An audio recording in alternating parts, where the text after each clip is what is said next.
Hello sister and brother, আসসালামু আলাইকুম। আশা করি সবাই ভালো আছেন। সাইকেল ব্লগিংয়ের দ্বিতীয় ব্লগ নিয়ে আপনাদের সামনে হাজির হলাম।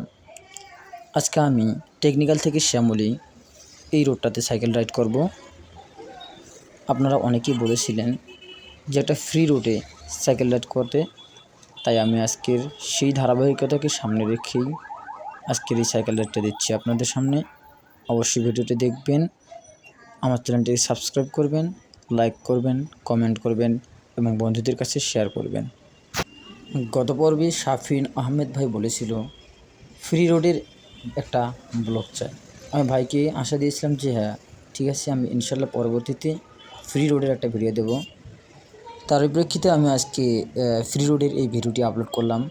শাফিন আহমেদ ভাই, আপনি দেখবেন, ভিডিওটি যদি ভালো লাগে অবশ্যই কমেন্ট করে আপনার মতামতটি জানিয়ে দিবেন এবং বন্ধুদেরকে মেনশন করে আমার চ্যানেলটিকে সাবস্ক্রাইব এবং পেজটিকে ফলো করে পাশে থাকবেন ইনশাল্লাহ।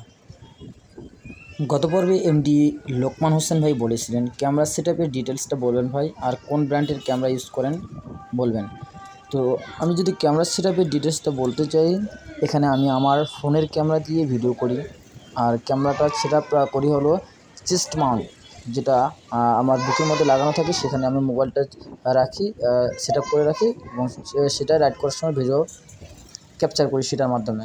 সো সেটা কীভাবে কোথা থেকে অর্ডার করা হয় চেস্ট মাউন্টটা এবং কীভাবে সেটআপ করতে হয় সেটা বলবো। আর সাইকেল রাইড করার সময় ভিডিওটা কিন্তু অনেক কাঁপাকাঁপি করে, দেখতে পেতেছেন কত কাঁপাকাঁপি করতেছে। এর থেকে বেশি কাঁপাকাঁপি করে আমি ভিডিওটা এস্টাবলিশড করেছি বিধায় একটু কাঁপাকাঁপি কম করতেছে। সো এস্টাবলিশটা কীভাবে করতে হয়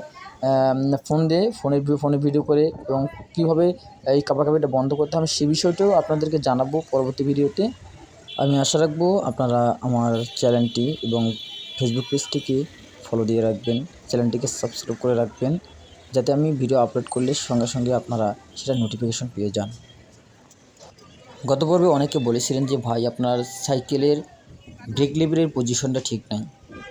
হ্যাঁ, আমার সাইকেলে একটু প্রবলেমও রয়েছে, সাইকেলে ব্রেক ধরলে একটু সমস্যা হয়, তার জন্যে ব্রেক লেভেলটা ঠিকভাবে অতটা কন্ট্রোলিং করা যায় না। যাই হোক, আমি এর আগে প্রবলেমটাকে সলভ করার ট্রাই করব। আর যাতে ব্রেক লেভেলটাও ঠিক হয় এবং সুন্দরভাবে আমি সাইকেলটাও রাইড করতে পারি সেটার চেষ্টা করব।